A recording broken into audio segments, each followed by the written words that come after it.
నమస్తే welcome to mid day debate. Formula ఈ car race వ్యవహారంలో మాజీ మంత్రి ఎమ్మెల్యే కేటీఆర్ పై ఎఫ్ఐఆర్ నమోదు చేసేందుకు గవర్నర్ ఆమోదం తెలిపారు. ఈ కార్ రేసు నిర్వహణలో ఉల్లంఘనలు జరిగాయని నిర్వహణ సంస్థకు విదేశీ కరెన్సీ రూపంలో ఒప్పందానికి ముందే నిధులు చెల్లించారని ఆరోపణలు ఎదుర్కొంటున్నారు కేటీఆర్. దీనిపై విచారణ చేయాలని రాష్ట్ర పురపాలక పట్టణాభివృద్ధి సంస్థ ఏసీబీకి ఫిర్యాదు చేసింది. ఈ వ్యవహారంలో కీలకంగా వ్యవహరించిన ఇద్దరు అధికారులను విచారించేందుకు అనుమతించిన ప్రభుత్వం అప్పుడు మంత్రిగా ఉన్న కేటీఆర్ పై కేసు నమోదుకు అనుమతి ఇవ్వాలని గవర్నర్కు గత నెలలోనే లేఖ రాసింది. ఈ లేఖకు గవర్నర్ నుంచి తాజాగా రిప్లై ఇచ్చినట్లుగా తెలుస్తోంది. దీంతో ఫార్ములా ఈ కార్ రేస్ కేసులో మాజీ మంత్రి కేటీఆర్ పై కేసు నమోదు చేసే అవకాశం ఉంది. ఈ నేపథ్యంలో కేటీఆర్ అరెస్టు తప్పదనే ప్రచారం జరుగుతోంది.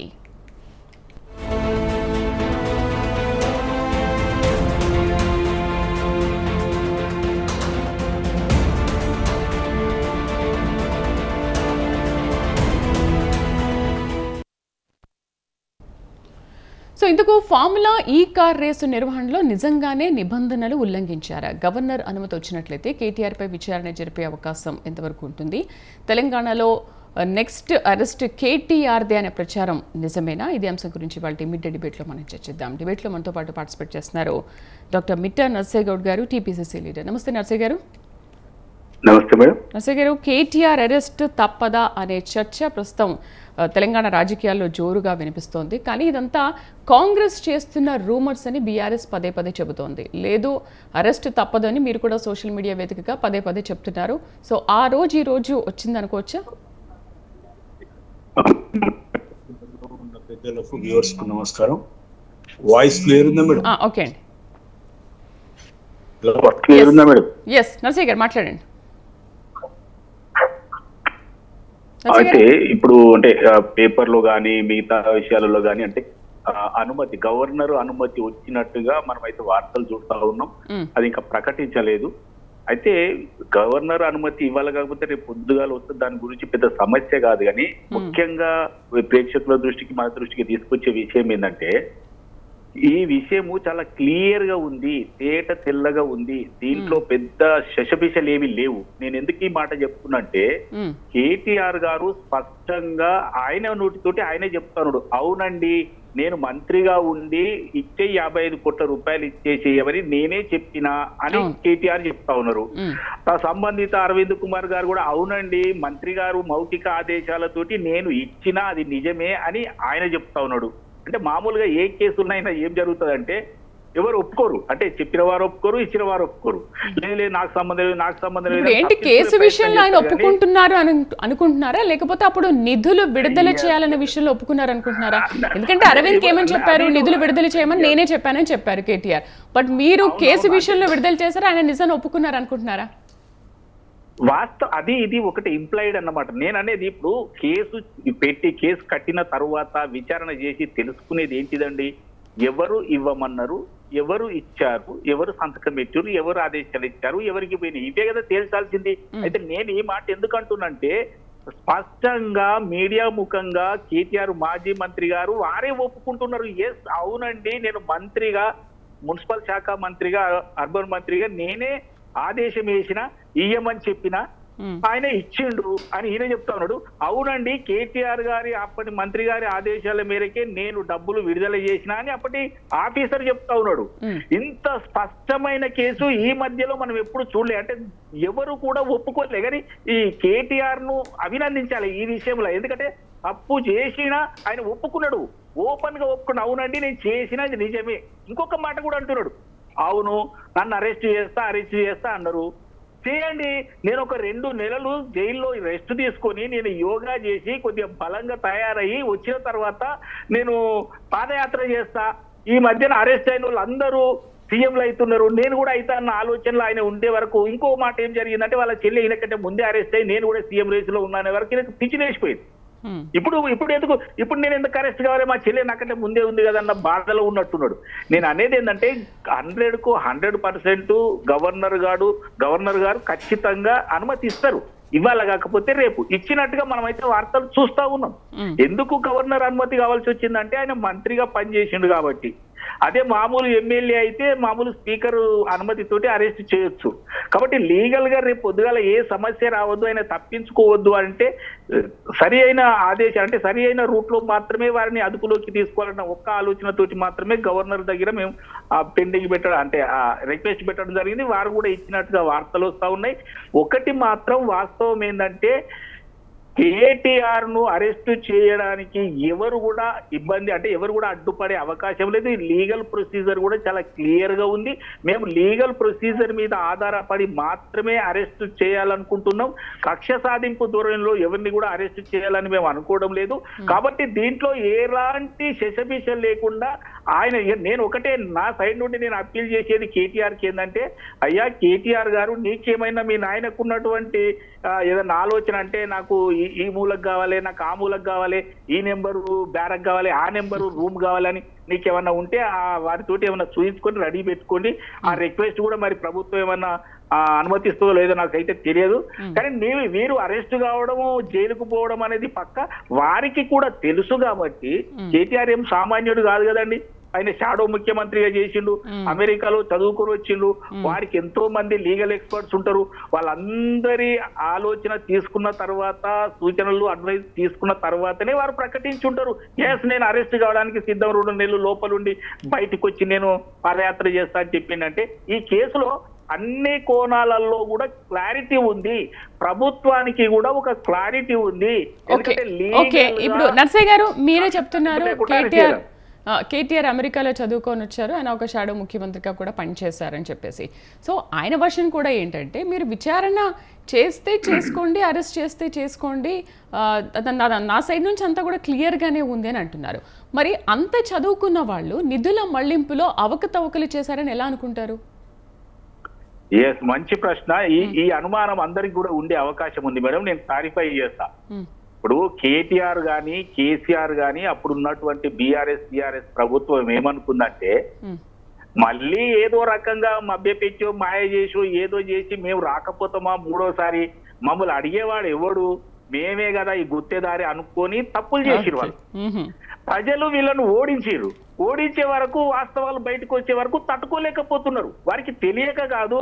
కేటీఆర్ దగ్గర ఉన్న మంచి లక్షణం ఏంటంటే తప్పు చేస్తాడు, ఒప్పుకుంటాడు. దాన్ని అంతవరకు ఆయన అభినందించవచ్చు. ఆయన జైలు కూడా పోతానని చెప్పిండు. ఆయన దాన్ని కూడా అభినందించవచ్చు. దాని తర్వాత పాదయాత్ర చేస్తాడు, చేసుకోవచ్చు, ఎవరైనా చేసుకోవచ్చు. దానికి ఎవరి అనుమతి అవసరం లేదు కదండి. అంటే ఆయనకు అవకాశం ఉంటే చేసుకోవచ్చు, ఇంత పోలీస్ పర్మిషన్ తీసుకొని. కాబట్టి నేను ఏమంటున్నా అంటే వారికి తెలుసు బోర్డు అనుమతి లేకుండా దానికి సంబంధించిన డబ్బులు విడుదల చేయకూడదు అని వారికి తెలుసు. అప్పుడు ఆఫీసర్ కూడా తెలుసు.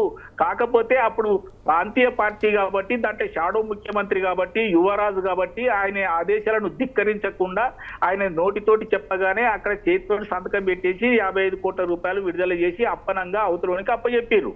ఈ విషయాలన్నీ అందరికీ తెలిసిన విషయాలే. కాకపోతే ఏంటంటే ఆయన ఒకటి ఊరుకుంటుండొచ్చు, ఈ అరెస్ట్ తోటి నా చెల్లి అరెస్ట్ అయిన దానికంటే నాకు మైలేజ్ ఎక్కువ రావాలి అన్న ఒక ఆలోచనతోటి ఈ మ్యాప్ అంతా గీసుకున్నట్టుగా కనిపిస్తుంది. కాకపోతే ఈ మధ్యన ట్రెండింగ్ ఏంటంటే ఎవరు అరెస్ట్ అయ్యి జైలుకు పోతే వాళ్ళు సీఎం అవుతారంటే వారి ఇంట్లో ఇద్దరు ఆల్రెడీ ఒకరు ఉయ్యొచ్చిరు. ఇప్పుడు ఈయనకు పోటీదారుగా వాళ్ళ చెల్లెనే ఉంది. ఆ చెల్లెను దాటడానికి ఈయన అరెస్ట్ అయిదామన్న చెప్పలేం కదా నర్సయ్య గారు, చెప్పలేము. అంటే ఇప్పుడు అప్పుడు పొలిటికల్ కాంటెస్ట్ ఎలా ఉంటుంది అనేది తెలియదు. అదంతా కూడా ఆటోమేటిక్ గా జరిగిపోతుంది కదా. సో ఇప్పటి నుంచి వాళ్ళు అరెస్ట్ అయితే కనుక వాళ్ళ పొలిటికల్ ఇమేజ్ పెరుగుతుందని ఎలా అనుకుంటాం? అప్పుడు పొలిటికల్ కాంటెస్ట్ ఎలా ఉంటుంది, పరిణామాలు ఎలా ఉంటాయి మనకు కూడా తెలియదు కదా. అంటే ప్రాంతీయ పార్టీలో వాళ్ళ ఇంటనే ఒక పోటీదారు వచ్చింది కాబట్టి ఇప్పుడు ఈయన అరెస్ట్ అయితే ఈక్వల్ అన్న అవుతుంది. లేకపోతే ఆమె కంటే కొంచెం ముందు అంటే ఎక్కువ రోజులు కనుక జైలు ఉంటే ఆమెను దాటేసి ముందు ఇమేజ్ సంపాదించుకొని నేను సీఎం అయిదామన్న ఆలోచన ఇట్లా ఆయనకి ఏమైనా ఉందేమో. నేను అరెస్ట్ అయితా రండి నన్ను పోటీ పడుతున్నారా? నాకైతే అట్లాగే అనిపిస్తుంది. ఆయన అరెస్ట్ కు పోటీ పడి రమ్మని పిలుస్తున్నట్టుగా కనిపిస్తుంది. ఓకే మళ్ళీ మాట్లాడదాం. మనతో పాటు రైట్ జాయిన్ అయ్యారు మనతో పాటు నర్రా విజయ్ కుమార్ గారు, పొలిటికల్ అనలిస్ట్, అలాగే కన్నా అరవింద్ గారు, బీఆర్ఎస్ స్పోక్స్ పర్సన్. నమస్తే అండి, welcome to our show. Vijay గారు నమస్తే అండి. నమస్కారం అండి. విజయ్ గారు, ఫార్ములా ఈ కార్ రేస్ కేసులో కేటీఆర్ విచారణకు గవర్నర్ నుంచి అయితే గ్రీన్ సిగ్నల్ వచ్చింది. సో కేటీఆర్కి ఇప్పుడు నోటీసులు ఇచ్చి విచారణకు పిలిచే అవకాశం ఉంది అని అంటున్నారు. మరి ఏమంటారు, కేటీఆర్ అరెస్ట్ తప్పదంటారా, లేకపోతే కేటీఆర్ని అరెస్ట్ చేసినప్పటికీ కూడా ఆయన ఈ విషయాన్ని చాలా లైట్గా తీసుకుంటారు అంటారు? ఎందుకంటే అరెస్ట్లకి పోటీ పడుతున్నారు అని నర్సయ్య గారు అంటున్నారు కదా. ఫార్ములా ఈ రేస్ అనేది జరిగింది, అదొక బ్రాండ్ కోసం హైదరాబాద్ బ్రాండ్ ఇమేజ్ జరిగినటువంటి ప్రభుత్వం ఒక కార్యక్రమం తీసుకొచ్చింది. 2023లో ఒకసారి జరిగింది, 24 కోసం జరగాల్సినటువంటి కార్యక్రమం ఫార్ములా ఈ రేస్ అండ్ ఎలక్ట్రికల్ కార్ సంబంధించినటువంటి రేస్. ఇది ఫార్ములా 1 అంటేనేమో మన డీజిల్ పెట్రోల్ తో జరిగే కార్ల రేసింగ్ ఫార్ములా 1. ఇది ఫార్ములా ఈ ఎలక్ట్రికల్ కార్. ప్రపంచవ్యాప్తంగా ఎలక్ట్రికల్ కార్లు పొల్యూషన్ తగ్గించడానికి ఎలక్ట్రికల్ కార్లను పెంచాలి, దీనికి సంబంధించినటువంటిది ప్రపంచవ్యాప్తంగా జరుగుతున్నటువంటి దాంట్లో ఇది 12 సంవత్సరాల నుంచి ప్రపంచవ్యాప్తంగా ఫార్ములా ఈ రేసు బీజింగ్ లో జరిగింది, లండన్ లో జరిగింది, సియోల్లో జరిగింది, షాంఘైలో జరిగింది, జకర్తాలో, ఆ ప్లేస్ హైదరాబాద్. ఇట్లాంటిది ప్రపంచంలో కొత్తగా ఈ ఎలక్ట్రికల్ కార్ ఎరాలో ఎలక్ట్రికల్ కార్ ప్రపంచంలో 12 సంవత్సరాలు జరుగుతున్న రేసింగ్ లో హైదరాబాద్ ఒకటి. ప్రపంచ నగరాలలో జరిగినటువంటి హైదరాబాద్ కూడా ఒక ప్రపంచ నగరంలో జరిగింది. ఇది పోటీ జరిగాయి. ఇప్పుడు 24 ఒకసారి జరిగింది. నెక్స్ట్ సీజన్ జరిగే సమయంలో ఫస్ట్ సీజన్ కు స్పాన్సర్స్ దొరికారు, సెకండ్ సీజన్ కు జరగటానికి కావలసినటువంటి నేపథ్యంలో స్పాన్సర్లు రాకపోతే నెక్స్ట్ మేము ఎలక్షన్స్ వచ్చినాయి, నెక్స్ట్ వీళ్ళని ఎవరైతే స్పాన్సర్ ని వెతుక్కుంటామని చెప్పారో వెతుక్కునే లోపు వాళ్ళు ఏర్పాట్లు చేసుకోవడానికి కావలసినటువంటిది ప్రభుత్వ పరంగానే చేద్దామని ఒక విధానపరమైనటువంటి నిర్ణయం తీసుకొని అప్పటి ప్రభుత్వము 55 కోట్ల రూపాయలు ఇవ్వడం జరిగింది. అంటే ఆ క్రమంలో ఈ నిధులు విడుదల చేశారు. ఆ క్రమంలో నిధులు విడుదల చేశారు, పనులు స్టార్ట్ చేశారు. ఈవెంట్ స్టార్ట్ చేసిన తర్వాత గవర్నమెంట్ కంటిన్యూషన్ ప్రాసెస్ అయిన తర్వాత కొత్తగా వచ్చిన గవర్నమెంట్ ఏం చేయాలి? ఎగ్జాంపుల్ అండి, మీరు పెళ్లి ఒక ఈవెంట్ చేస్తున్నారు, ఈవెంట్ కావాల్సినటువంటిది ఇచ్చారు, ఇంట్లో టెంట్ వేయడానికి దానికి వేయడానికి వాళ్ళు ఏర్పాట్లు చేసుకున్నారు. నెక్స్ట్ ఏదైనా నెక్స్ట్ ఇంటి పెద్ద దాన్ని కంటిన్యూషన్ చేయాలి. రద్దు చేసుకుంటే నష్టం ఎవరికి జరిగింది? ఎవరు రద్దు చేసుకోమన్నారు? నువ్వు అనవసరంగా నీ ఇగోకు పోయి ఇంత పెద్ద బ్రాండ్ ఇమేజ్ జరిగేటువంటిది, ఇంత పెద్ద ఈవెంట్ జరిగేది, ప్రపంచ నగరాలలో ఒక నగరంగా హైదరాబాద్ పేరు వచ్చినటువంటిది 55 కోట్లు కోసము నువ్వు రద్దు చేసుకున్నావు. రేవంత్ రెడ్డి వచ్చే రాకడితోటి రద్దు చేసిండు. అది కంటిన్యూషన్ జరగాలి. ఇప్పుడు డిసెంబర్లో గవర్నమెంట్ వచ్చింది, జనవరి ఫిబ్రవరిలో ఈ సంవత్సరం జరిగేది ఉండే. నువ్వు వచ్చిన ఇమ్మీడియట్గా రుణమాఫీ చేయడానికి 9వ తారీఖు నాడు కుదరలేదు. 9వ తారీఖు 9 నుంచి 15 లోపే డిసెంబర్ 9 నుంచి 15 లోపే ఈ రేసును రద్దు చేసుకుంటున్నా అని చెప్పావు. 55 కోట్లు ఎవరి వల్ల నష్టం జరిగింది? ఎవరు జేబులకు పోలే కదా. హైదరాబాద్ ఇమేజ్కి సంబంధించినటువంటి అంశము అంతర్జాతీయ నగరాల సాటిగా 12 సంవత్సరాల నుంచి ఈ ఎలక్ట్రికల్ కార్ రేస్ నడుస్తుంటే నెక్స్ట్ జనరేషన్ ఎలక్ట్రికల్ కారే. ప్రపంచంలో ఇక పెట్రోల్ డీజిల్ కార్లు తక్కువైపోతాయి. అట్లాంటి సిచ్యువేషన్ లో ఇప్పటి నుంచి అంటే ఇంకొక 10-15 ఏళ్లకో 20 ఏళ్లకో రేంజ్ ఎట్లా ఉంటుండే? ఎలక్ట్రికల్ కార్ రేస్ రేంజ్ హైదరాబాదే డెస్టినేషన్ ఉంటుండే. అట్లాంటి అవకాశాన్ని పోగొట్టి ఫ్యూచరిస్టిక్ ఆలోచన లేనటువంటి ప్రభుత్వము, కంటిన్యూషన్ ప్రభుత్వము, గత ప్రభుత్వం 55 కోట్లు ఇచ్చిందని చెప్పి దాన్ని కంటిన్యూషన్ చేసి ఆల్రెడీ ఏర్పాట్లు చేసుకున్నారు. ఆ డబ్బులు దానికి సంబంధించినటువంటిది నీకు దాదాపు 2,90,000 కోట్ల బడ్జెట్, 55 కోట్ల రూపాయల విషయాలు ఇంత పెద్ద ఈవెంట్ రద్దు చేసినారు. అసలు ఇప్పుడున్న ప్రభుత్వాన్ని అసలు అరెస్ట్ చేయాలండి. ఇప్పుడున్న ప్రభుత్వాన్ని తప్ప ఇంత పెద్ద బ్రాండ్ వాల్యూ, ఇంత పెద్ద ఇంటర్నేషనల్ వస్తే లండన్, షాంఘై, సియోల్, ఇటువంటి ఆ ప్లేస్లో హైదరాబాద్, జకర్తా, ఇట్లాంటి ప్లేస్లలో పెట్టుకో, ఇట్లాంటి స్థాయి ఊహించుకోని పోకుండా కురచగా ఆలోచించినటువంటి ఇప్పుడున్నటువంటి ప్రభుత్వము కురచ ఆలోచనలతోటి నువ్వు విచారణ చేసుకుంటే ఏమవుతుంది? అది కేసు ఉంది గీసుంది అని అంటే చెప్తానే ఉన్నాయి. హెచ్ఎండిఏ స్వతంత్ర సంస్థ నుంచి ఇవ్వలేదని మేము దాచుకున్నాం అంటే అది ఏమన్నా స్కామ్ అవుతుంది. మేము ఇచ్చినామనే చెప్తుండ్రి, అది ఏమన్నా స్కామా? ఇచ్చినాము, ఈవెంట్ నువ్వు క్యాన్సిల్ చేసుకున్నావు. ఇక్కడ ఏంటంటే విజయ్ గారు, ఓకే, స్కామ్ జరిగింది అని అంటున్నారు కానీ అక్కడ ఎట్లా జరిగి- 55 స్కామ్ కోట్ల అది కాదండి. నిధుల స్కామ్ విషయంలో ఒక్క నిమిషం మేడం. స్కామ్ అనేది ఎవరిదైనా సొంత జేబులోకి పోతే ఇంకేదైనా పోతే స్కామ్ అంటారు. ఈవెంట్ ఇదేమన్నా పెద్ద ప్రాజెక్ట్ కట్టి ఇంకేదో కట్టి కాదు కదా. 55 ఇంటర్నేషనల్ హెచ్ఎండిఏ కొత్తగా చెల్లించదు. ఇంటర్నేషనల్ గా చెల్లించే చెక్కులైనా ఏదైనా చెక్కుల ద్వారా చెల్లించినటువంటి అమౌంట్ ఇది. చెక్కుల ద్వారా ఒక సంస్థ ఏర్పాటు దానికి ఈజీ ఒక ఈ కార్ రేస్ అంటే దానికి కావాల్సిన ఏర్పాట్లు అవి వేరే ఉంటాయి చాలా. వాళ్ళు ఏంది రావాల్సిన డ్రైవర్స్ కావచ్చు, కార్ రేస్ కావచ్చు, ఇక్కడ ఏంది జాగ్వార్, మహేంద్ర, టీసీఎస్, పెద్ద పెద్ద ఇంటర్నేషనల్ కంపెనీలన్నీ పార్టిసిపేషన్ చేస్తున్నటువంటి సంస్థ ఇది. కొన్ని కోట్ల మంది అప్పటికే కొన్ని కోట్ల మంది దీన్ని వీక్షిస్తారు. ఫార్ములా రేస్ అంటే ప్లస్ ఇదేంది ఒక పెద్ద ఎలైట్ సెక్షన్, ప్రపంచవ్యాప్తంగా ఇన్వెస్టర్స్ అబ్జర్వ్ చేసే గేమ్ ఇది. ఇంత పెద్ద మల్టీ మిలియనర్లు, బిలియనియర్స్ పెద్ద అబ్జర్వ్ చేసే గేమ్. హైదరాబాద్ అనేది ఒక బ్రాండ్ ఇమేజ్ క్రియేట్ చేయడానికి ఉపయోగపడుతుంది. పెద్ద పెద్ద ఇన్వెస్టర్స్ చూస్తే వాళ్ళు హైదరాబాద్ లో ఏంది అని చెప్పి వచ్చి పెట్టుబడులు పెట్టే అవకాశం ఉంటది. ఇట్లా 55 కోట్ల కోసము హైదరాబాద్ బ్రాండ్ ఇమేజ్ ని దెబ్బతీసినటువంటి ప్రభుత్వం ఈ కాంగ్రెస్ ప్రభుత్వం. కనీసం ఆలోచనే లేదు. అందుకే బ్రాండ్ ఇమేజ్ హైడ్రా తోటి పోయింది, ఇటువంటి వాటితోటి మొత్తం పడిపోయి ఆదాయం ఎందుకు పడిపోయింది అంటే ఇప్పుడు హైదరాబాద్ ఆదాయము తెలంగాణ ఆదాయం ఎందుకు పడిపోయింది? 16% పడిపోయింది ఈ సంవత్సరం. ఎందుకు పడిపోయింది? ఇట్లాంటి చెత్త నిర్ణయాలు తీసుకొని ఓ బ్రాండ్ ఇమేజ్ పెంచుతారు కానీ 55 కోట్ల దగ్గర రాజకీయంగా మీకేమైనా ఉంటే చూసుకోండి, రాజకీయంగా కొట్టుకోవాలి, రాజకీయంగా చేయండి. ఈ తెలంగాణ ఇప్పుడు చివరికి ఎందాకైంది తెలంగాణ సీఎం ఎవరు అనేది ఒక సెలబ్రిటీకి కూడా తెలియని స్థితికి తెలంగాణ ఏడాది కాలంలో దిగజార్చారు. ఇంత పెద్ద అదే కదా హైదరాబాద్ బ్రాండ్ ఇమేజ్. ఒక సెలబ్రిటీ నిన్ను మాట్లాడితే తెలంగాణ సీఎం అంటే ఆ పేరు మనిషినందుకు అరెస్ట్ చేసిరని కూడా అంటూ వస్తుంది.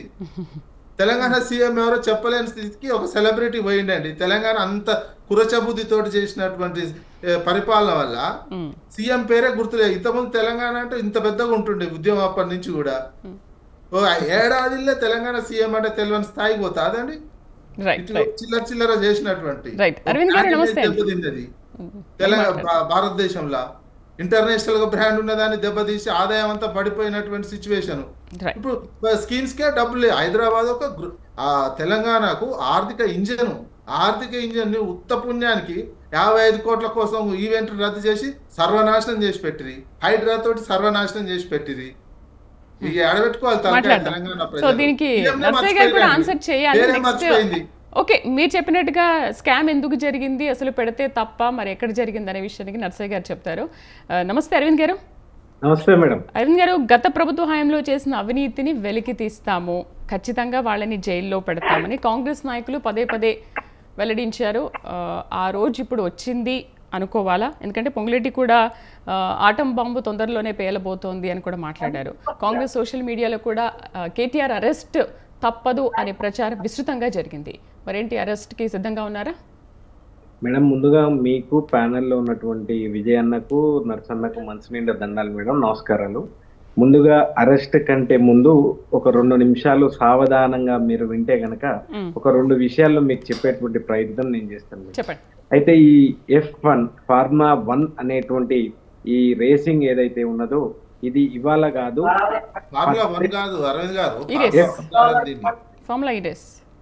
F1 సార్, F1 గురించి చెప్తున్నారా? ఓకే, F1 నుంచి నేను ఈ దానికి వస్తున్నా విజయం.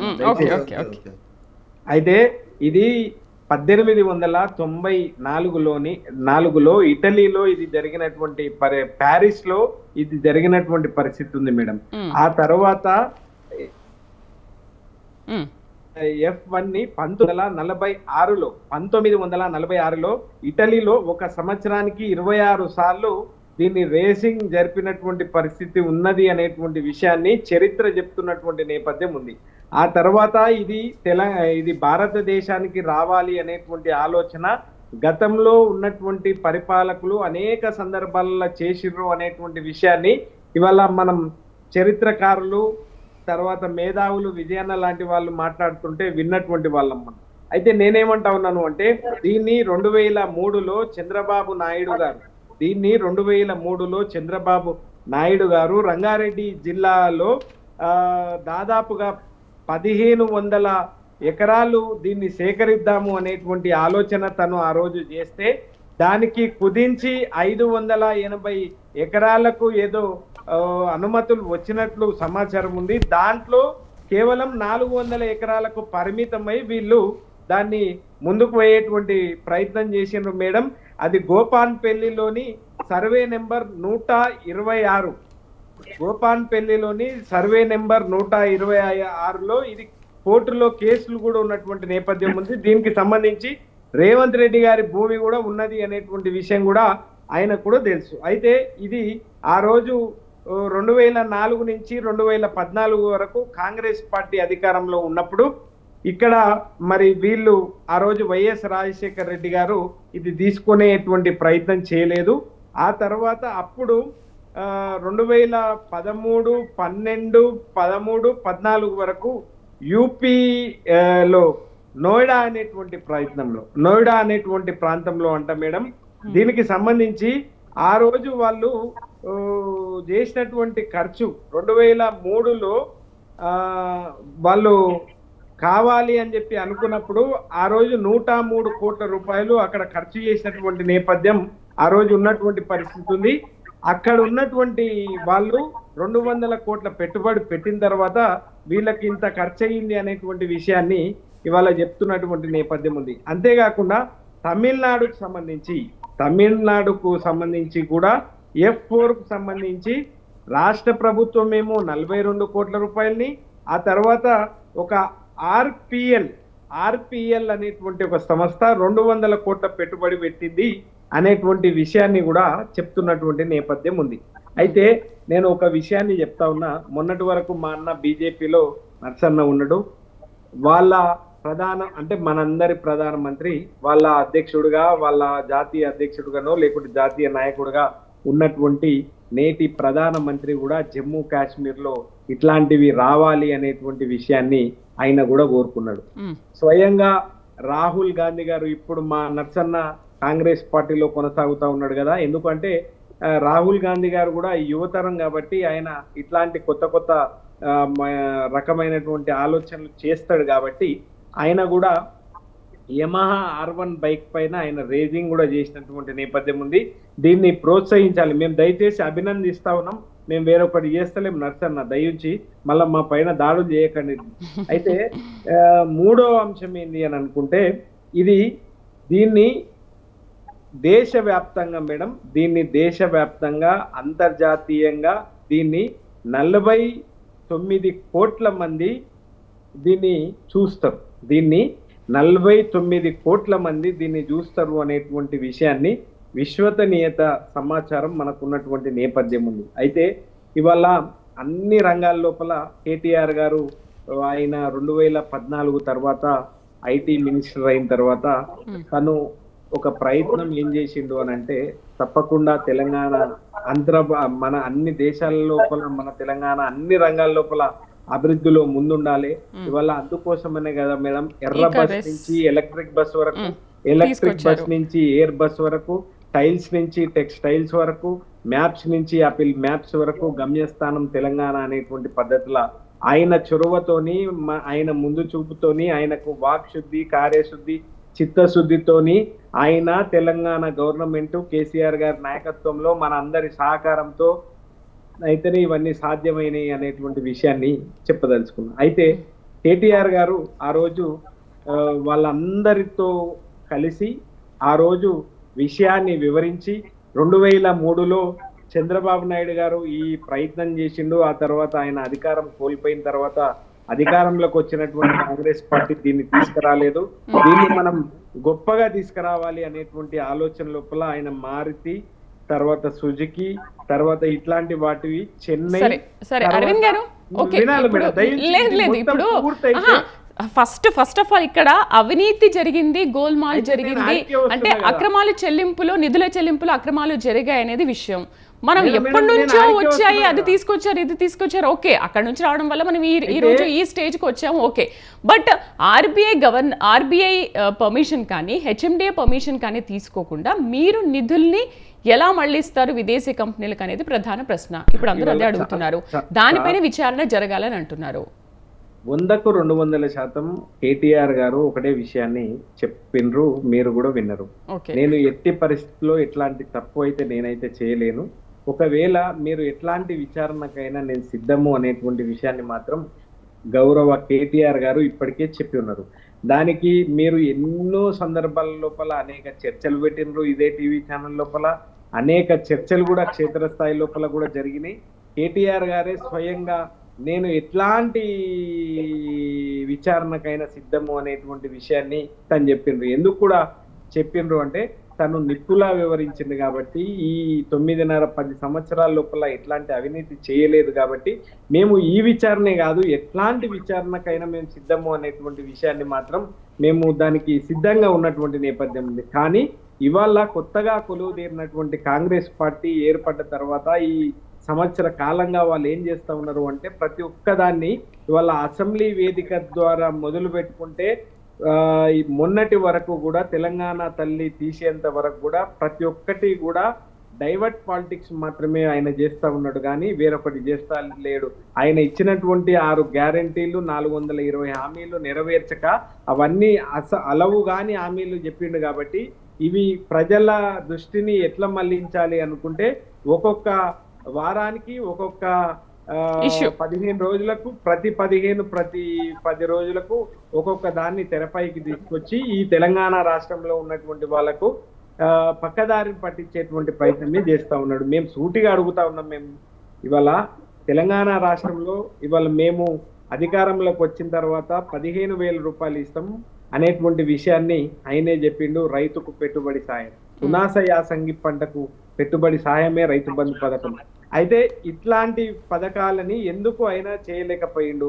రెండోది, మీలాంటి మహిళా తల్లులకు 2,500 రూపాయలు ఇస్తామన్నాడు, స్కూటీలు ఇస్తామన్నాడు, కానీ లూటీలు జరుగుతూ ఉన్నాయి. ఇవాళ తెలంగాణ రాష్ట్రంలో ఏం జరుగుతా ఉన్నాయి మేడం?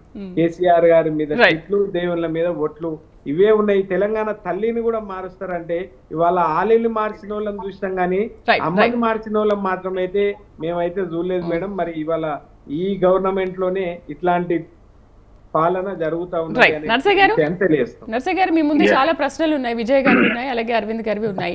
ఫస్ట్ వన్ ఏంటంటే అసలు ఫార్ములా ఈ రేస్ ఎందుకు కంటిన్యూ చేయలేదు అని బీఆర్ఎస్ అండ్ అనలిస్ట్ లేకపోతే ప్రజలు ప్రశ్నిస్తున్నారు అనేది కాదు, విదేశీ సంస్థలు కూడా అదే ప్రశ్నిస్తున్నాయి. లాస్ట్ ఇయర్ వచ్చింది, ఈ ఇయర్ మమ్మల్ని కంటిన్యూ చేయలేదు, పిలవలేదు. అండ్ సెకండ్ వన్, ప్రముఖ నగరాలకు పరిమితమైన ఈ కార్ రేస్ రాష్ట్రానికి రావడం మీకు ఇష్టం లేదా? అంతకుముందు శ్రీనివాస్ గౌడ్ కూడా ఇదే ప్రశ్నించారు. సో ఈ రాష్ట్రానికి ఇష్టం లేదా? రాష్ట్రానికి పెట్టుబడులు రావడం అనేది మీకు ఇష్టం లేదా? అండ్ థర్డ్ వన్, ప్రశ్నించిన వారిని జైల్లో పెట్టడం ఒకటే కంకణం కట్టుకొని కూర్చున్నారు సీఎం అని బీఆర్ఎస్ నాయకులు కూడా అంటున్నారు. మేడం, ఈ ప్రశ్నలకు వచ్చే కంటే ముందట వీరొక కీలకమైన మాట చెప్పారు అరవింద్ గారు. హలో, వింటున్నారు. అరవింద్ గారు ఏమంటారంటే ఆలిని మార్చిలో ఉన్న చూసినా గానీ అమ్మని మార్చిలో చూడలేదని ఒక మాట మాట్లాడాడు. నేను అంటున్నా, కేసీఆర్ గారు ఉద్యమ సమయంలో ఈ తెలంగాణ తల్లి అని ఈ బొమ్మను ఎప్పుడైతే తీసుకొచ్చిండో అంతకంటే ముందే వాళ్ళు ఆల్రెడీ ఒక తల్లిని పెట్టిండ్రు. దాన్ని మార్చి తెచ్చినటువంటి వీళ్ళు మాట్లాడితే ఎట్లానండి? నాకు ఆ పేరు గుర్తులేదు, అది సోషల్ మీడియాలో ఆ బొమ్మ కూడా ఉంది. వారిని మార్చి ఈయన ఒకటి కొత్తది తెచ్చింది, ఒక రాజసం చుట్టూ ఉన్నటువంటి బొమ్మ మార్చింది వాళ్ళు, మేము కాదు. మేము అధికారికంగా బొమ్మ టాపిక్ కాదు మంది నర్సయ్య గారు, బొమ్మ కాదు మన టాపిక్, బొమ్మ కాదు. వాళ్ళు ఆ తల్లిని మార్చారంటే నేను ఈ విషయం చెప్తున్నా, తల్లిని మార్చింది వారే. రెండోది, ఇప్పుడు ఫార్ములా ఈ రేస్ గురించి ఇన్ని విషయాలు అబద్ధాలు అన్ని ఏదో వాళ్ళు ఇష్టం ఉన్నట్టు మాట్లాడుతున్నట్టు ఒకటి అడుగుతున్నా, 4 కార్లు వచ్చి 4 రోజులు ఇక్కడ తిరగడం వల్ల ఎవరికి ఎన్ని ఉద్యోగాలు వచ్చినాయి, ఎంత అభివృద్ధి చెందింది, సామాన్యునికి వచ్చిన లాభం ఏంటి అని అంటే వీళ్ళు చెప్పేది అది ఆల్రెడీ ఫెయిల్ అయింది. ఒకసారి వాళ్ళు తీసుకొచ్చి ఆ నిర్వహణ సామర్థ్యం లేక ఇష్టం ఉన్నట్టు చేస్తే అది ఫెయిల్ అయింది.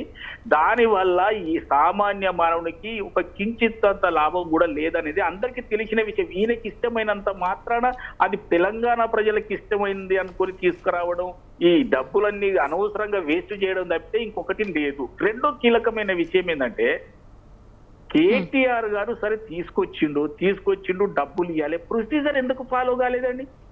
నేను అంటున్నా, ఈయన మంత్రి అయినంత మాత్రాన ఈయన నోటికి ఏది వస్తే అది చెప్పి డబ్బులు ఇచ్చేస్తారండి? అది స్వతంత్ర బోర్డు అని వీళ్ళే చెప్తారు. స్వతంత్ర బోర్డుకు స్వతంత్ర నిర్ణయాలు ఉంటాయి కదండి. ఒక మంత్రి కూడా ఆ బాడీ సమావేశం కావాలి కదా, దాన్ని పాస్ చేయాలి కదా. మీ ఇష్టం ఉన్నట్టు ఇచ్చేస్తే నేనేమంటున్నా, డైరెక్ట్ తీసుకొని జేబులు వేసుకున్నా ఒకటే, నిబంధనలు పాటించకుండా ఎవరికైనా ఇప్పించినా ఒకటే, దాన్ని తిరిగి జేబులకు వేసుకున్నా అది మనం చెప్పలేని విషయం కదా అండి. కాబట్టి నేను ఏమంటున్నా, స్పష్టంగా ప్రజలందరికీ తెలుసు, నేను మాట్లాడడం కాదు, లీగల్ ఒపీనియన్ కూడా అదే అని ఆయనకు కూడా తెలుసు కదా. వారేమి చిన్నపిల్లగాడు కాదు కదా, ఆయనకు తెలియక కాదు కదా. కేవలం మేమే మళ్ళీ వచ్చే అవకాశం ఉంటది, మేము ఓడిపోతామా అని ఆ మిషన్లో ఆ ఆలోచనలో చేసినటువంటి తప్పు. అయితే వాళ్ళే కనుక గెలిచి ఉంటే ఇది బయటకు వచ్చేది కూడా కాదు కదా. వాళ్ళు గెలవలేదు, వాళ్ళు ఓడిపోయారు కాబట్టి ఈ ల్యాబ్స్ అనేది బయటికి వచ్చింది. కాబట్టి మేము ఏమంటున్నాము, ఆ ల్యాబ్స్ మీరేమంటారు, అరెస్ట్ జరుగుతుంది, జైలు పోతారు, మీకు బెయిల్ వస్తుంది, దీని మీద ఇన్వెస్టిగేషన్ జరుగుతుంది. మీరు అనుకున్నట్టు కనుక అది లీగల్ గా కరెక్టే అయితే మీకు ఇబ్బంది లేదు కదండి. లీగల్ గా తప్పైనప్పుడే కదా మీరు శిక్ష పడేది. కాబట్టి నేను ఒకటే అంటున్నా, కేటీఆర్ గారికి తెలిసి తెలియక చేసింది కాదు, ఒక నమ్మకము, గుడ్డి నమ్మకం మీద చేసింది. మేమే మళ్ళీ వస్తాం, నేనే మంత్రిని ఉంటా, నేనే సీఎం, దగ్గర అన్ని ఫైల్స్ నేనే చూస్తున్నా, మా డాడీ పోయి ఫామ్ హౌస్ లో కూర్చుంటాడు కదా, నేనే ఫ్యూచర్ సీఎం, ఇవన్నీ అనుకోని గుడ్డిగా నాకు ఎదురు చెప్పేవారు ఎవరు, తెలంగాణ ప్రజలు నన్ను అడుగుతారా అన్న ఒక అహంకార ధోరణితోటి చేసినటువంటి తప్పే. కానీ వస్తే వాళ్ళు ప్రాజెక్ట్ ని కంటిన్యూ చేసేవాళ్ళు నర్సయ్య గారు. ఇప్పుడు కాంగ్రెస్ ప్రభుత్వం వచ్చాక దాన్ని కంటిన్యూ చేయట్లేదు, మీరు కంటిన్యూ చేయాల్సింది. అరే వాళ్ళు చేసిన తప్పును మేము ఎందుకు కంటిన్యూ చేస్తామండి? వాళ్ళు చేసిన తప్పు అది అసలే తప్పు అని చెప్తున్నా నేను. దాని వల్ల సామాన్య ప్రజలకు ఎంత మందికి ఉద్యోగాలు వచ్చినాయని అడుగుతున్నా. వీళ్ళు చేసే తప్పుడు లెక్కలు ఏదో ఒక దాంట్లో ఒక న్యూస్ ఐటమ్ వచ్చిందని దాన్ని తీసుకుపోయి ఇంతమంది చూసిరు, 50 కోట్ల మంది చూసిరు, ఈ అన్ని అబద్ధాలు ఎవరికి చెప్తారండి? ఇప్పుడు 100 పత్రికలు ఉన్నాయి, ఏదో ఒక పత్రిక వీళ్ళకి అనుకూలంగా రాస్తే దాన్ని తీసుకొచ్చి ముందట పెట్టడం కాదు కదా. నిజంగా అది రైటే అయితే రేపు విచారణలో తేలుతుంది కదా. నిజంగా వీళ్ళు ఇచ్చిన 55 కోట్లు ప్రొసీజర్ ప్రకారమే ఇస్తే వాళ్ళ నోటితోటి చెప్తున్నాడు. ఇంకేం ప్రొసీజర్ అండి? కేటీఆర్ గారు స్వయంగా చెప్తున్నారు, నేను చెప్పినా ఆయన ఇచ్చిండు, మంత్రి చెప్పిండు నేను ఇచ్చిన వాళ్ళు ఒప్పుకుంటారు, ఇది స్వతంత్ర బోర్డు అని చెప్తున్నారు వాళ్ళే. మేము చెప్పడం కాదు, వాళ్ళే చెప్తున్నారు. అన్ని వాళ్ళ నోటితోటి చెప్పి మళ్ళీ ఎట్లా అన్ని తప్పులు చేసి మళ్ళీ కరెక్ట్ ఎట్లా అవుతుందండి? కాబట్టి కేటీఆర్ గారికి మేము కూడా తొందరపడతలేము. అది గవర్నర్ గారు అనుమతి ఇస్తున్నట్టు ఇచ్చినట్టుగా తెలుస్తుంది. అది బయటికి రావాలి, అనౌన్స్మెంట్ కావాలి. దాని తర్వాత కేసు రిజిస్టర్ అయితే వారిని అరెస్ట్ చేయడం జరుగుతుంది. సరి అయిన విధానంలో అరెస్ట్ చేయడం జరుగుతుంది, అరెస్ట్ చూపించడం జరుగుతుంది. వారు నిజంగా ఇదంతా వాళ్ళు అనుకున్నట్టు నిజమైతే బయటకు వస్తాడు, లేదు తప్పే అయితే ఆయన జైలు శిక్ష అనుభవించవలసి వస్తుంది. దాని ఉన్నా అని చెప్తా ఉన్నాడు ఆయన చెప్తున్నాడు సార్. నేను అది అంటున్నా, వారు ఎంత స్పష్టంగా ఉన్నారు కేటీఆర్ గారిని. నేను అందుకే మొదటి మాటలో నేను చెప్పింది ఏంటంటే, కేటీఆర్ గారిని ఈ విధానంలో ఆయన చెప్పిన విధానంలో నేను అభినందిస్తున్నా. ఎందుకంటే నేను పోతేందుకు సిద్ధం పై 2 నెలలు రెస్ట్ అన్న తీసుకుంటా వచ్చి పాదయాత్ర చేస్తా, అవకాశం ఉంటే సీఎం అయితే మా చెల్లెను దాటేసిపోతా అని ఆయనకేదో ఆయన లెక్కలు ఆయనకు ఉంటాయి కదండి. ఆయన లెక్కలన్నీ మనకు అనవసరం. వారు ప్రొసీజర్ తప్పి 55 కోట్ల రూపాయలు ఇచ్చిరు, ఈ ఫార్ములా రేస్ అనేది మనకు అనవసరము, మనకు అన్నం పెట్టేది కాదు అని ప్రభుత్వం భావించింది కాబట్టి దాన్ని రద్దు చేసింది. విజయ్ గారు ఏమంటారు? ఇప్పుడు ఫార్ములా ఈ కార్ రేస్ ప్రాజెక్ట్ అనేది తీసుకురావడము రాష్ట్రానికి అదేమైనా పెద్ద తప్ప? సో దానివల్ల కలిగే ప్రయోజనాలు ఏంటి? ఇంకోటి మీరన్నారు 55 కోట్లు విడుదల చేశారు నిధులు ఈ ప్రాజెక్ట్ కోసమని చెప్తున్నారు. బట్ విడుదల చేసే ముందు కొన్ని నిబంధనలు, ఆ రూల్స్ అన్నీ కూడా మనం పాటించాలి కదా. అయితే ఆర్బీఐ అనుమతి కానీ అండ్ హెచ్ఎండి అనుమతి కానీ తీసుకోకుండా నిధులు మళ్లించారు, దాంట్లో అవకతవకలు జరిగాయి, అందుకని కేటీఆర్ అరెస్ట్ అనేది అక్కడి నుంచి ఇక్కడ వరకు మనం చూస్తున్నాము. సో ఏంటి అసలు నిబంధనలు ఏంటి? ఆర్బీఐ హెచ్ఎండిఏ పర్మిషన్ ఎలా తీసుకోవాలి? ఇప్పుడు దానివల్ల కలిగే ప్రయోజనాలు ఏంటి? ఆయన అంటున్నారు, నర్సయ్య గారు, అసలు దానివల్ల ఏం యూజ్ ఉందని అంటున్నారు. ఏం యూజ్ లేదంటారా? అది కురచగా పరిపాలన చేసే వాళ్ళకి అర్థం కాదండి అది. అందుకే హైదరాబాద్లో పెట్టుబడులని పడిపోయింది. ఎందుకు పడిపోతుంది? హైదరాబాద్ ఇలా కురచపాలన చేసేటువంటి ఏం పెట్టుబడులు రాందే, ఎలాంటిది లేదు. అంతర్జాతీయంగా ఇంత క్రేజ్ ఎందుకు ఉంటుంది? దీని మీద బాంబే పోటీ పడ్డది భారతదేశంలో, ఢిల్లీ వాళ్ళు పోటీ పడ్డారు, బెంగళూరు వాళ్ళు పోటీ పడ్డారు, చెన్నై వాళ్ళు పోటీ పడ్డారు. వాళ్ళు తెలివి తక్కువ వాళ్ళు, చెన్నై వాళ్ళు, అక్కడ ఉన్న ప్రభుత్వాలన్నీ పోటీ పడితే హైదరాబాద్కి వస్తుందా? ఫస్ట్ టైం ముఖ్యమంత్రి, ఇంకా వాళ్ళంతా ఎక్స్పీరియన్స్ వాళ్ళు, బాంబే వీళ్ళంతా ఈయన ఒక్కసారి కూడా ఎమ్మెల్యే డైరెక్ట్ సీఎం అయినటువంటి వ్యక్తి. ఈయనకు అసలు ఈ కార్ రేస్ వల్ల పెట్టుబడులు రావనేది చెప్తామంటే అంతకంటే తెలివి తక్కువతనము, అంతకంటే పరిపాలన మీద అవగాహన, సమాజం మీద అవగాహన విజయ్ గారికి నేను ఒక విజయ్ గారికి ఒక సబ్మిషన్ మాత్రమే వారిని మాట్లాడమనండి. నేనేమంటున్నా, విజయ్ గారు ఇంతగానో విమర్శిస్తుంది కదా, నేనేం అనుకోను. కానీ నేనేం ఒకటే అడుగుతున్నా విజయ్ గారిని, ఫార్ములా ఈ రేసు వచ్చి ఒక టర్మ్ అయితే చేసిరు కదా, ఏం ఉద్యోగాలు వచ్చినాయి, సామాన్య మానవునికి ఏ రకంగా లాభపడ్డాడు, ఎన్ని పెట్టుబడులు వచ్చినాయి, మీ దగ్గర ఏమన్నా లెక్కలు ఉంటే చెప్పండి. నేనేమంటున్నా, లేని అన్ని చెప్పి అబద్ధాలని మాట్లాడుకుంటా ఉన్న ముఖ్యమంత్రి విమర్శించి ఎత్తులేసుకోవాలి, మీ ఇష్టం.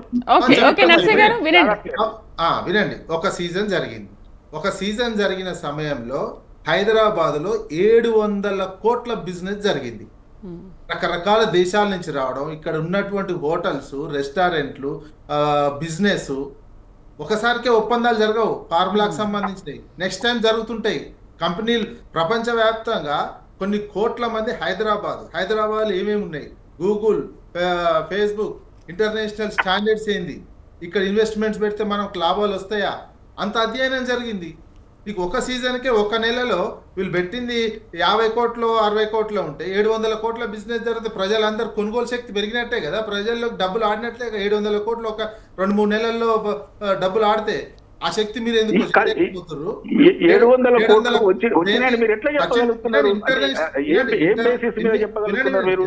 ఆ ఈవెంట్స్ జరగడం వల్ల ఆ 2-3 నెలల కాలంలో ఆదాయం వచ్చింది జరిగినప్పుడు ప్రజల్లో ఆ డబ్బులన్నీ ఆడినట్టే, రొటేషన్ అయినట్టే కదా, కొత్తగా వచ్చినట్టే కదా. ఇంటర్నేషనల్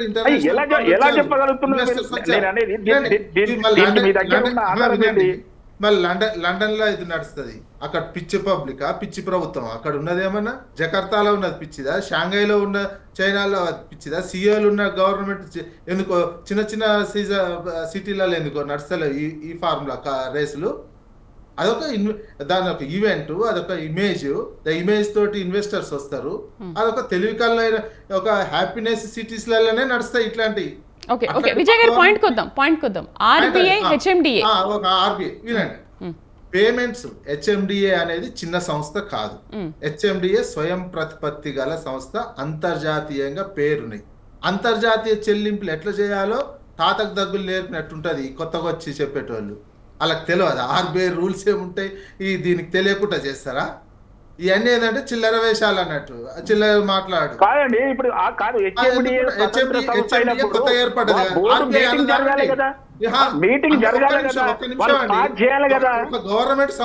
ఒక గవర్నమెంట్ సంస్థ పేమెంట్ చేసేటప్పుడు అంతర్జాతీయ ఆర్బీఐ నోరు మూసుకొని కూర్చుంటుందా, లేదా కేంద్ర ప్రభుత్వం నోరు మూసుకొని కూర్చుంటుందా? ఊకనే 55 కోట్లు చేస్తుంటే అడగదా ఆర్బీఐ? ఇప్పుడు మీరు ఎందుకండి, మన యూనివర్సిటీ ఫీజులు కట్టాలంటేనే, చిన్న చిన్న యూనివర్సిటీ ఇంటర్నేషనల్ గా డాలర్ రూపంలో కట్టాలంటేనే ఎన్నో కండిషన్స్ కనిపిస్తుంటాయి. అట్లాంటిది ఒక గవర్నమెంట్ హెచ్ఎండిఏ స్వయం ప్రతిపత్తి, దానికి ఉన్నంత అనుభవం లేదు ఇలా పొలిటికల్ అనుభవం. వాళ్ళకున్న ఆఫీసర్స్ కావచ్చు, ఆ వ్యవస్థ ఆ సంస్థకున్నది. ఆ సంస్థ బోర్డ్ ఆఫ్ మీటింగ్ ఉంటుంది, ముందు కొన్ని చెల్లిస్తారు, తర్వాత బోర్డు ఆమోదం పొందుతుంది. అది స్వయం ప్రతిపత్తి గల సంస్థ. గవర్నమెంట్ కూడా జోక్యం అవసరం లేదు, ఫైనాన్స్ డిపార్ట్మెంట్ కూడా అవసరం లేదు. ఫైనాన్స్ డిపార్ట్మెంట్కే ఇంకా వీళ్ళు డబ్బులు ఇస్తారు హెచ్ఎండిఏ. అట్లాంటి సిచ్యువేషన్ అది.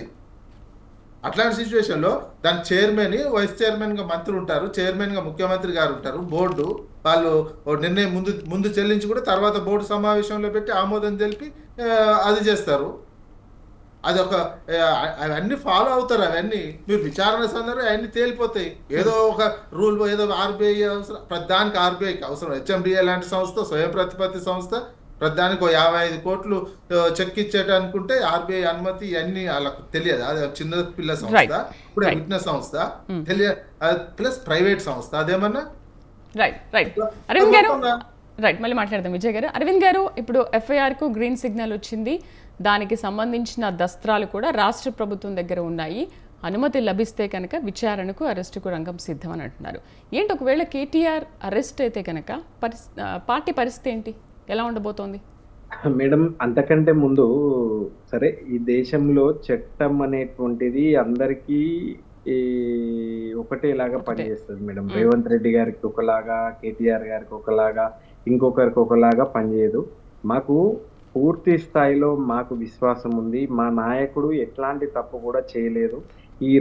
ఈ దేశంలో ఉన్నటువంటి అన్ని నగరాల కన్నా కూడా హైదరాబాద్ బ్రాండ్ ఇమేజ్ ని పెంచినటువంటి నాయకుడు ఈ ప్రపంచంలో ఎవరైనా ఉన్నాడు అంటే అది తప్పకుండా కేటీఆర్ గారు అనేటువంటి విషయాన్ని ఎవరిని అడిగినా కూడా చెప్తారు మేడం.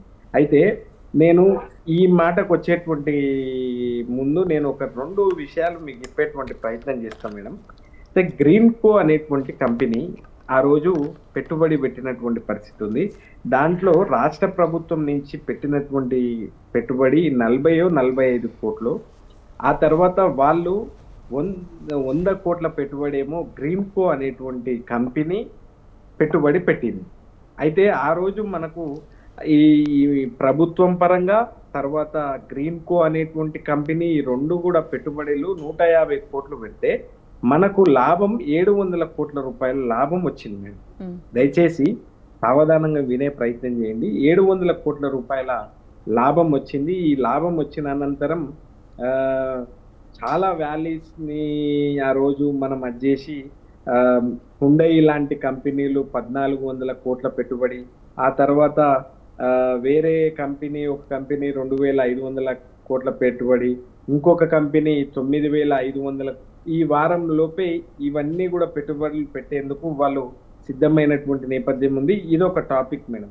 ఇది అయిపోయిన తర్వాత ఇక్కడ ఈ గ్రీన్ కో అనేటువంటి కంపెనీ ఫిబ్రవరిలో, అంటే వాళ్ళు తాత్కాలికంగా ఒక ఒప్పందాన్ని ఏం కుదుర్చుకున్నారు అని అంటే, ఇది తాత్కాలికంగానే, అది వేరే అది కాదు. అప్పుడు ఆ గ్రీన్ కో అనేటువంటి కంపెనీ ఏమన్నది అంటే, సరే ఈ దాంతోని మీ గవర్నమెంట్ కి ఆదాయం వచ్చింది, తర్వాత మీ హైదరాబాద్ అనేటువంటి పేరు గొప్పగా 48 కోట్ల మంది చూసేటువంటి పరిస్థితులకు వచ్చారు, మీ హైదరాబాద్ ఇమేజ్ పెరిగింది, తర్వాత మీకు ఆదాయం వచ్చింది, నాకు ఏం పడతలేవు, నేను ఇక్కడి నుంచి నేను రాను అనేటువంటి విషయాన్ని, నేను దీంట్లో పాల్గొనను అనేటువంటి విషయాన్ని తను చెప్పిన తర్వాత జూన్లో వాళ్ళు ఈమెయిల్ కేటీఆర్ గారికి ఫోన్ ఏదో చేసి వాళ్ళు ఒకటే విషయాన్ని, మేము దీంట్లో మాకు లాభాలు రాలేదు, మేము దీంట్లో పాల్గొనము అనేటువంటి విషయం చెప్పిండ్రు. ఎవరు? గ్రీన్ కో అనేటువంటి కంపెనీ.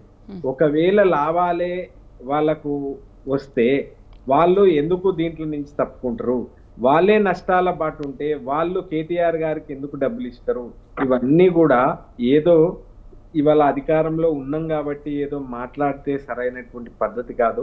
ఇవాళ అన్ని వర్గాల ప్రజలు, అంటే ఇది ఒక భాగం అయితే దీన్ని బట్టి కేటీఆర్ గారిని జైల్లో వేస్తాము అనేటువంటి విషయం ఉంటే, కొంతమందికి దీని పట్ల నాలెడ్జ్ ఉంటుంది. కానీ అన్ని విషయాల పట్ల నాలెడ్జ్ ఉన్నటువంటి చైతన్యమైనటువంటి తెలంగాణ ప్రజలు అన్ని రంగాల లోపల మేడం, ఇవాళ 4 మూలల తెలంగాణ పైన, అన్ని వర్గాల పైన పట్టున్నటువంటి సామాన్య తెలంగాణ ప్రజలు, చైతన్యవంతమైనటువంటి తెలంగాణ ప్రజలు ఏం చేస్తా ఉన్నారు, ఎట్లాంటి చేస్తా ఉన్నారు అనేటువంటి విషయాన్ని మేడం దయచేసి, అంటే సరే ఇది సందర్భం కాదు, అది నేను చూపించదలుచుకోలేదు.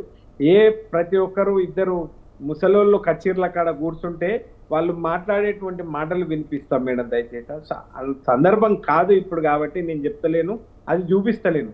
ఇవాళ ఏంది రేవంత్ రెడ్డి గారు చేస్తా ఉన్నారు, ఇవాళ కోరి చేసుకున్న మొగడు ఎగిరెగిరి దన్నినట్లున్నది, మాకు వద్దురా నాయన ఈ కాంగ్రెస్ పాలన అనేటువంటి విషయాన్ని చెప్తా ఉన్నారు మేడం. నిజంగా ఈ రాష్ట్రంలో ఉన్నటువంటి ఈ హైదరాబాద్కు రావాల్సినటువంటి కంపెనీలన్నీ కూడా పక్క రాష్ట్రానికి పోతున్నటువంటి వైనం రేవంత్ రెడ్డి గారికి కనిపిస్తలేదా, వినిపిస్తలేదా, మరి నాకైతే తెలియదు మేడం. ఎవరైనా కూడా ఆ కుర్చీలో ఉన్నటువంటి వాళ్ళు తప్పకుండా ఏం కోరుకుంటారు అంటే, ఇంకా 4 కాలాల పాటు, ఇంకొక 5 సంవత్సరాల పాటు నేను ముఖ్యమంత్రిగా ఉండాలి అనుకుంటే, గతంలో కేసీఆర్ గారు చేసినటువంటి పనుల కంటే ఎక్కువ పనులు నేను చేసి ఇవాళ తెలంగాణ ప్రజల మద్దతు నేను కోరుకోవాలి, వాళ్ళ ఆశీర్వాదాన్ని నేను తీసుకోవాలి అని చెప్పి కోరుకుంటాడు. కానీ ఇవాళ ఆది నుంచి కూడా ఆయన మరి సరే నిజంగా తను ఎంపీ నుంచి డైరెక్ట్ మంత్రి కూడా కాలేదు, డైరెక్ట్ ముఖ్యమంత్రి అయిండు. ఇవాళ సీల్ కవర్ ముఖ్యమంత్రి అనేటువంటి విషయం కూడా అన్ని వర్గాల ప్రజలు చెప్తా ఉన్నారు. కాబట్టి వాళ్ళ కాంగ్రెస్ లోనే వాళ్ళకే భిన్నాభిప్రాయాలు ఉంటారు, ఒక్కొక్క రకంగా ఉంటారు. కానీ అది వాళ్ళ పర్ఫెక్షన్, వాళ్ళు ఎట్లనైనా ఉండొచ్చు కాక. కానీ పచ్చగా ఉన్నటువంటి తెలంగాణ ఇవాళ ఎట్లా ఉండే తెలంగాణ, ఎట్లయింది తెలంగాణ, ఎంత అద్భుతంగా ఉండే తెలంగాణ, ఇవాళ సిరి సంపదలతోని గొప్పగా విలవిల్లాడుతున్నటువంటి తెలంగాణ ఇవాళ మళ్ళా తిరిగి అన్నమో రామచంద్ర అని చెప్పి అడుక్కునేటువంటి పరిస్థితికి దిగజారుతున్నాము అంటే ఇవాళ మనం ఎటువైపు ప్రయాణం చేస్తా ఉన్నాం, మనం ఎటువైపు పోతా ఉన్నాము అనేటువంటి విషయాన్ని కూడా దయచేసి విఘ్నులైనటువంటి తెలంగాణ ప్రజలైతే ఇప్పటికే గ్రహిస్తా ఉన్నారు మేడం. దయచేసి ఇప్పుడు చెల్లింపుల విషయంలో ఎటువంటి అవకతవకలు జరగలేదు అని అంటారు. మరి పర్మిషన్ తీసుకున్నారా?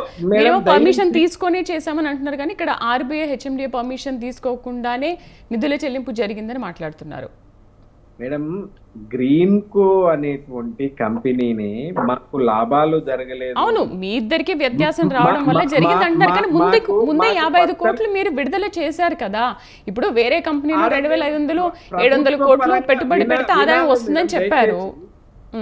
ప్రభుత్వ పరంగానే మేము అది 30-40 వేల కోట్లు పెడితే ఆడ ఒక కంపెనీ 100 కోట్ల అది పెడితే ప్రభుత్వము ప్లస్ ఆయన పెట్టినటువంటి పెట్టుబడి 150 కోట్లకు లోపు ఉంటే ఈయనకు 50 కోట్ల రూపాయలు ఎట్లా ఇస్తారు మేడం?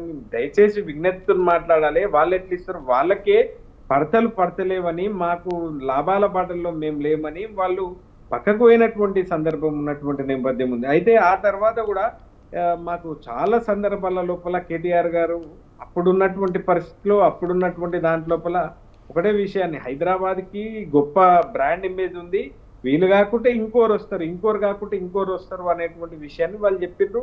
కాకుంటే ఇవాళ ఈ రాష్ట్రంలో ఇది ఇవాళ రేవంత్ రెడ్డి గారి గురువు అయినటువంటి చంద్రబాబు నాయుడు గారే తీసుకొచ్చేటువంటి ప్రయత్నం చేసిండు. ఇది భారతదేశంలోనే లేదు, ఇది రావాలి అని చెప్పి వస్తే అది మొదలు ఉత్తరప్రదేశ్ యూపీకి పోయినటువంటి నేపథ్యం ఉంది, నోయిడా అనేటువంటి ప్రాంతానికి పోయినటువంటి నేపథ్యం ఉంది. ఆ తర్వాత కేటీఆర్ గారు ఆ రోజు మనం అధికారంలోకి వచ్చిన తర్వాత ఇవన్నీ రావాలి అనేటువంటి ఆలోచన లోపల ఇవి వస్తే కేవలం లాభాల దాంట్లోనే కాకుండా మన ప్రాంతం పేరు ఇంకొక ప్రాంతాలకు కూడా విడిచిపెట్టేటువంటి పద్ధతుల తద్వారా మనం ప్రచారంలోకి వచ్చేటువంటి అది కూడా ఉంటది అనేటువంటి ఆలోచన ఆయన చేసిండు. ఆయన ఎంత గొప్పగా చేసిండు అంటే అన్ని రీసెర్చ్ జరగాలి, మ్యానుఫ్యాక్చరింగ్ జరగాలి, అన్ని రకాలుగా ఇక్కడ గొప్పగా ఉండాలి ఈ హైదరాబాద్ అనేటువంటి ఆలోచన కేటీఆర్ గారు చేసిండ్రు. ఈ రాష్ట్రంలో ఉన్నటువంటి యువతకు ఉద్యోగ ఉపాధి అవకాశాలు దక్కాలి అనేటువంటి ఆలోచన చేసిండ్రు. ఈ రాష్ట్రానికి ఆదాయం పెంచాలి అని చెప్పి కేటీఆర్ గారు చేసిండ్రు. సరే, ఇవాళ కేటీఆర్ గారిని అరెస్ట్ చేయాలి అని చెప్పి వీళ్ళు చూస్తారు. దాంట్లో మేము ఏం తప్పు చేయలేదు కాబట్టి మాకేం ఇబ్బంది ఏం లేదు మేడం. తప్పకుండా ఎట్లాంటి విచారణకైనా మేము సిద్ధం, ఎట్లాంటి దానికైనా మేము సిద్ధం. ఇవాళ కేటీఆర్ గారు గతంలో అనేక సందర్భాలలో చెప్పిండ్రు. రేపు మేము కూడా కోర్టులలో న్యాయపరంగా ఇవాళ మాలాంటి వాళ్ళం కూడా, మేము సాధారణ వాళ్ళం, మేము కూడా న్యాయమేంది చట్టమేంది అనేటువంటి విషయం అందరికి కూడా తెలుసు. ఇవాళ ఏదో కేసులు పెడితే ఏదో రకరకాల కేసులు పెట్టడం ద్వారా ఆ పని చేసినామా ఇప్పుడు కేటీఆర్ ని అరెస్ట్ చేస్తే మీకు ప్లస్ పాయింట్ అవుతుందా? మాకేం ఇవాళ మేడం కేటీఆర్ గారిని ఫస్ట్ థింగ్ అరెస్ట్ ఎందుకు చేస్తారు? ఒకవేళ ఆయన అవినీతి చేయకపోతే ఇవాళ అనేక సంస్థలు ఉన్నాయి మేడం, రాష్ట్రం కాకుంటే దేశం, ఈడ కాకుంటే ఇంకో దగ్గర మాట నేనేమంటా ఉన్నాను అంటే ఇవాళ న్యాయపరమైనటువంటి న్యాయ సంస్థల పైన మాకు విశ్వాసం ఉంది. ఇవాళ మేము ఎట్లాంటి తప్పులు చేయలేనటువంటి నమ్మకం మా దగ్గర ఉంది. మేము ఇవాళ వీళ్ళు ఎంతసేపు అధికారంలో ఉన్నాము అనేటువంటి విషయం లోపల ఎంతసేపు కేసీఆర్ గారి కుటుంబం, కేసీఆర్ గారితో ప్రయాణం చేసేటువంటి వ్యక్తులు వీళ్ళపైనే వీళ్ళకి టార్గెట్ చేస్తా ఉన్నారు. రైట్, ఎస్ఐ గారు ఏమంటారు? ఇప్పుడు ఆయన అరెస్ట్ చేస్తే మీకు ప్లస్సా మైనస్సా? ఎందుకంటే అరెస్ట్ చేస్తే నెక్స్ట్ కాబోయే సీఎం అని కూడా మాట్లాడుతున్నారు. అంతకుముందు కవిత జైలుకి వెళ్ళి వచ్చింది కాబట్టి తను కూడా ఇంకొక సీఎం అవ్వచ్చు అని ఇలాంటి మాటలు సోషల్ మీడియాలో మనం చాలా వింటూనే ఉన్నాము. సో మరి మీకు మైనస్సే కదా అది? మేడం ఇప్పుడు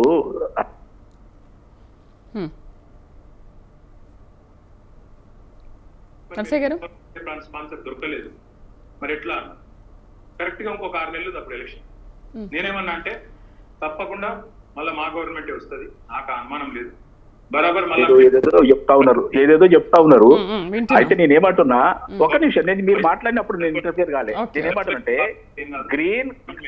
గ్రీన్ కో అనే కంపెనీ ఒకవేళ అందులో లాభం ఉంటే వాళ్ళకు పడతా.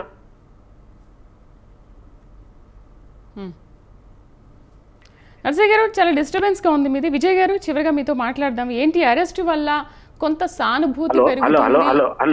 నర్సయ్య గారు మళ్ళీ మనం మాట్లాడదాం. మీది డిస్టర్బెన్స్ గా ఉంది. విజయ్ గారు మీరేమంటారు? అరెస్ట్ వల్ల కొంత సానుభూతి పెరుగుతుంది, ప్రజల్లో మద్దతు కూడా పెరుగుతుంది, ఒక పొలిటికల్ కంటెస్ట్ లో ఆ రూపంలో ఏమైనా ఆయనకి బ్రాండ్ ఇమేజ్ ఇంకా పెరిగే అవకాశాలు ఉన్నాయి అని అంటారు. ఈ అరెస్ట్ అనేది అసలు ఆయనకు చేకూరే లాభమా నష్టమా? విజయ్ గారు, కాంగ్రెస్ పార్టీకి సంబంధించి రాజకీయంగా వాళ్ళే చెప్పుతున్నారు, మాది ఇది లాస్ట్ గవర్నమెంట్, అరెస్ట్ చేస్తే ఆయనే సీఎం అవుతారు లేదా వాళ్ళ కుటుంబంలో ఒకరు సీఎం అవుతారు అని కాంగ్రెస్ వాళ్ళే అంటున్నారండి. అయిపోయి అక్కడనే వాళ్ళు ఎట్లా సానుభూతి వాళ్ళకే వస్తుంది అనేది కాంగ్రెస్ పార్టీ నాయకత్వమే తమకు తాము యాక్సెప్టెన్స్ చేసుకొని ఇక మాకు ఇది లాస్ట్, ఇక మేము ఇదే లాస్ట్ సీఎం, ఇక నెక్స్ట్ మేము రాము అనేది ఇండైరెక్ట్గా వాళ్ళు చెప్పేసుకుంటున్నారు. అది ఈజీగా అర్థం అవుతుంది, సామాన్య ప్రజలకైనా ఎవరికైనా అర్థమవుతూనే ఉంది. ఇంకా అందులో ఏంది, వాళ్ళ దాంట్లోనే పోటీ పడుతున్నారని చెప్తున్నారు. అంటే మేము అయిపోయింది, ఇది లాస్ట్ మాకు అనేది చాలా క్లియర్గా అర్థమైపోతున్నది. నువ్వు అరెస్ట్ అనేది వాళ్ళు ఒకటే ఊతపదం అయిపోయింది. అరెస్ట్ అనేది కాంగ్రెస్ ప్రభుత్వంలో ఉన్నటువంటి వాళ్లకు, ఆ పార్టీ నాయకులకు ఎందుకు అరెస్ట్ చేస్తారు ఏంటి? ఒకవేళ అరెస్టే అనుకో, ఇప్పుడు వీళ్ళు అవినీతి అంటే 55 కోట్ల దగ్గర కేటీఆర్ని అరెస్ట్ చేసేది 2,90,000 కోట్ల రూపాయలు అంటే 55 కోట్లు చెల్లించడం అఫీషియల్గానే చెప్తున్నారు వాళ్ళు. మేము అఫీషియల్గానే అదంతా జరిగింది, మేము అఫీషియల్గా ఇచ్చాము ట్రాన్సాక్షన్, మేము చెక్ రూపంలోనే డబ్బులు ఇచ్చాము, మేమే గవర్నమెంట్ వస్తాం అనుకునే మళ్ళీ ఇచ్చాము, స్పాన్సర్లను తర్వాత వెతుక్కుందామని అనుకుంటున్నాము, ఆ రూల్స్ ప్రకారం హెచ్ఎండిఏ రూల్స్ ప్రకారం ఇచ్చామని చెప్తూనే ఉన్నారు. ఏ రకంగా అరెస్ట్ అని వీళ్ళే అంటున్నారు. విచారణ జరిపితే కదా తెలిసేది. సో ఆయన కూడా రెడీగానే ఉన్నారు. నేను జైలుకి వెళ్ళినా కూడా హ్యాపీగా యోగా చేస్తాను, మంచి మెయింటైన్ చేసుకొని వచ్చి మళ్ళీ పాదయాత్ర చేస్తానని అంటున్నారు. అవకతవకలు జరిగినాయి అంటే విచారణ చేస్తే గవర్నర్ అనుమతి ఇచ్చిరంటున్నారు. విచారణ చేసి నోటీసులు ఇచ్చి విచారణ చేసి తేలితే అరెస్ట్ విషయం అందాకపోవాలి. వీళ్ళకి ముందే అరెస్ట్ అనేది వీళ్ళే అంటున్నారు, సీఎం అనేది వీళ్ళే అంటున్నారు. మరి ఆడ జరిగిందా లేదా అవకతవకలు అనేది తెలియదు. వీళ్ళంతా వీళ్ళే ఊహించుకొని అంటున్నారు, మళ్ళీ వాళ్ళకే పోటీ పెడుతున్నారు కాంగ్రెస్ పార్టీ నాయకులు. అంటే కాంగ్రెస్ పార్టీ తనకు తాను ఇక మేము ఉండలేము, ఈ 4 ఏళ్ళే మాకున్నది, ఈ 4 ఏళ్ళే అనేది మాత్రం క్లియర్గా చెప్పుకున్నాం. అదే వాళ్ళ ఇన్ఫీరియారిటీ కాంప్లెక్స్లోకి వెళ్ళిపోయింది. అప్పుడే ఒక డిఫెన్స్ మోడ్లోకి కాంగ్రెస్ ప్రభుత్వం వెళ్ళిపోయింది. ఎందుకంటే అర్థమైపోతుందేమో వాళ్ళకు ఎందుకంటే పరిపాలిస్తున్నటువంటి తీరు, ఆదాయం పడిపోయినటువంటి తీరు.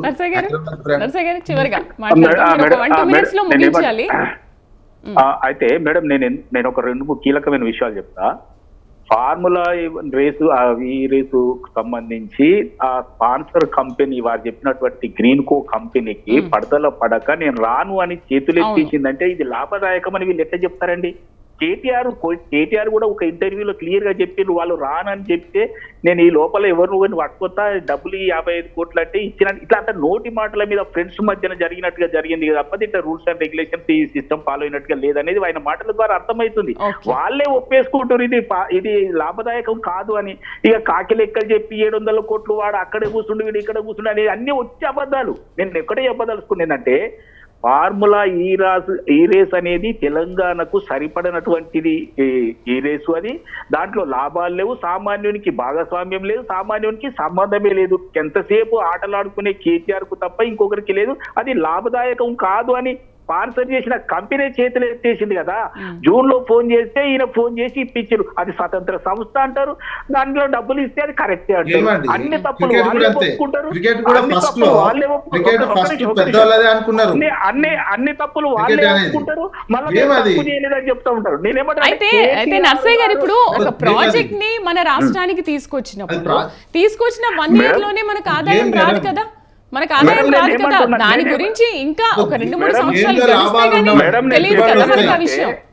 గేమ్ లో మేడం, లాభాలు ఉండవు, నేను అదే పెట్టుబడులు చెప్తున్నా. వస్తాయి. నీకు అక్కడ ఒలింపిక్స్ ఇంటికి- జరుగుతాయండి, ఒలింపిక్స్ నేను అనేది పేద లాభం ప్రజలకు ఉంటుంది ఆ కంట్రీ. జాబులు లేకుండా ఒలింపిక్స్ గేమ్స్ తిండికి వల్ల లాభాలు ఉండవు, తిప్పబడుతున్నటువంటి దాని వల్ల ఆ అంతర్జాతీయంగా రోజులల్లా వస్తుంది. కేటీఆర్ కు ఈ మేము- రేస్ కావాల్సి వచ్చింది. కేటీఆర్ ఆడుకోవడానికి ఈ రేస్ కావాల్సి వచ్చింది. ఒలింపిక్స్ కోసం ఎందుకు పోటీ పడుతున్నారు? నిధులు విడుదల చేపిస్తారు. Right, right. ఒలింపిక్స్ మేడం ఒక్క నిమిషం, ఒలింపిక్స్ హైదరాబాద్ లో పెడతా అని ఇప్పుడున్న సీఎం గారే అన్నారు. అరెస్ట్ చేసిన తర్వాత ఒలింపిక్స్ హైదరాబాద్ లో పెడతా అని అన్నారు. ఒలింపిక్స్ అన్ని పెట్టడం విషయాలు వల్ల లాభం బయటకు ఉంటుందా? కేటీఆర్ గారు లాభాలు చేసినటువంటి ఉండవు. నిర్వాహకం ఏందో బయటకు వస్తుంది. ఎక్స్పోజర్ వస్తుంది, బయటకు వస్తుంది, అందరికీ అర్థమైపోతుంది దాంతో కదా. ఉపయోగం ఉంటుంది దేశానికి. కాబట్టి ఇప్పుడు ఈయన ఈ కార్ రేస్ దీని బదులు ఒలింపిక్స్ చెప్తున్నారు, దాని బదులు అది వస్తుంది కదా అని చెప్తున్నారు అంతే.